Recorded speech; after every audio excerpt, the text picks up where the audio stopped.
Ayan, so here is our sample problem number 2 sa simple curve natin. So basahin muna natin. At tangent's distance of a 3-degree simple curve is only half of its radius. So sulat natin.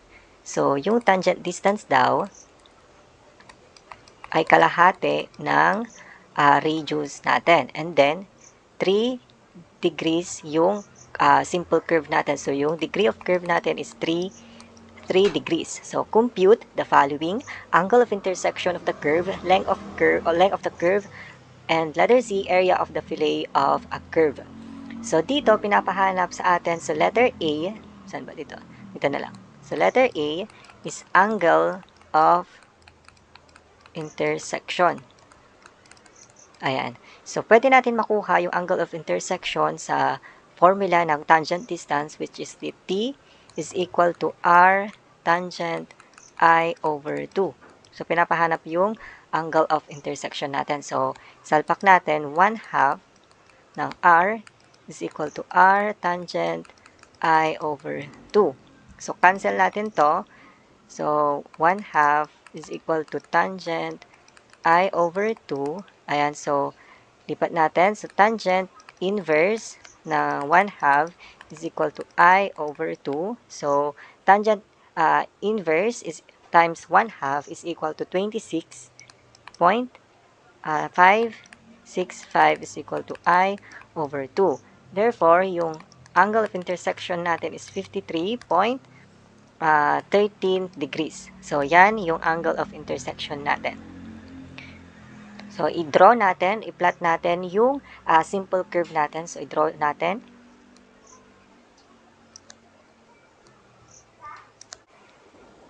And then, i-label natin. So, this is the point of curvature. PC and then PT, point of intersection. And then, ito yung angle of intersection natin. Radius ito. 0.0. Radius din yan. And then, ito yung tangent distance. Tangent distance ito. And then, ito, middle ordinate. And then, external distance. And then, ito yung from PC hanggang dito sa may PT. Yung curve na yan, yan yung curve natin. So, this is the length of curve. And then, from dito sa may middle ordinate hanggang dito sa may PC, so, kalahati ng long chord. And then, dito sa may middle ordinate natin hanggang dito sa may PT, so, kalahati ng long chord, so, C over 2. Ayan, so, na-label naman na natin lahat. And then, yung nakuha na nating angle of intersection dito is 53.13 degrees. So, yung angle of intersection natin dito is kalahati lang dito. So, this is the I over 2. Ayan, so, pinapahanap sa atin letter B, length of the curve. So, makukuha natin yan. So, length ang curve daw natin. Length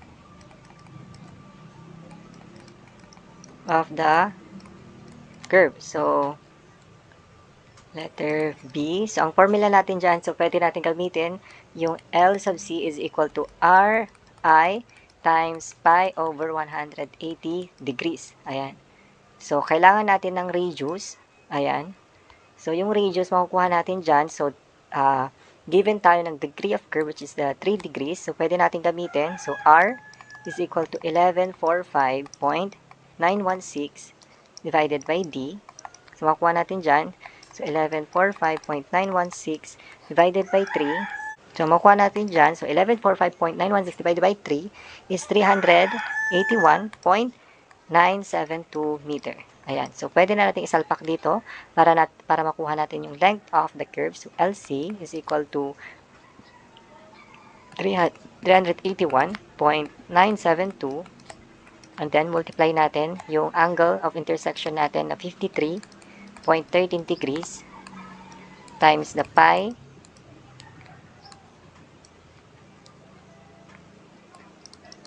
ayan, so divided 180 degrees. So, yung length of curve natin is 354.2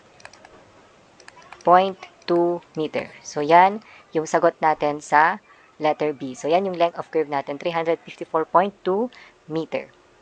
Ayan, so next tayo is ito. Letter C, area of the fillet of a curve.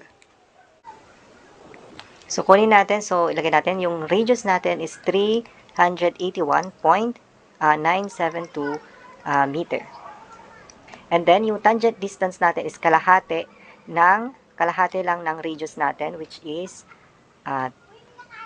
ito na lang, t is equal to 1/2 ng radius.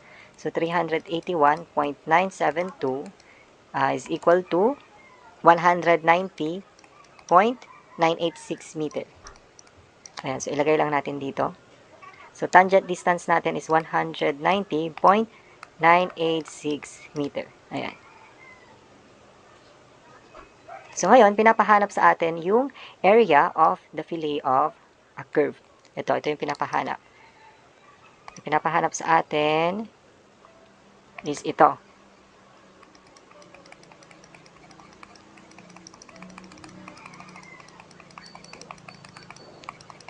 So, ano daw yan? So, letter C, area or area ng fillet is equal to, so, ito, yung area ng triangle natin. So, area ng triangle minus natin itong area ng, ito, sector. So, minus area ng sector.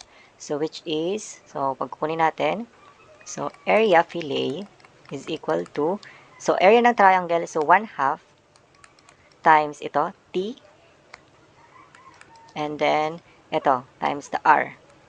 So, since ito, so, from PC to PI to point O, yan, and then, times 2, kasi nga ito, PI, PO, ito, PT.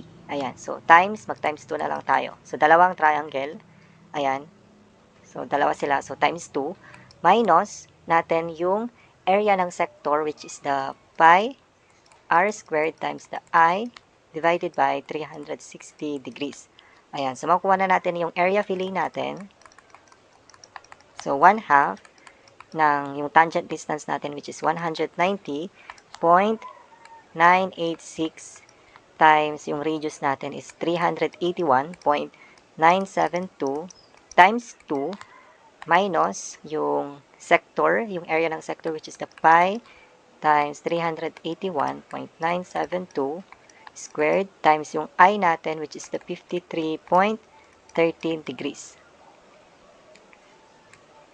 Ayan. Divided by 360 degrees. Ayan. So, makukuha na natin yung area fillet. So, ito, cancel na yan. So, makukuha natin dyan is 5,304.039 meter squared. So, yan yung area fillet ng curve natin. So, area fillet is equal to 5,304.039 meter squared. So, meter squared yung unit natin kasi nga area. So, meter squared. So, yan yung mga sagot natin for sample problem number 2.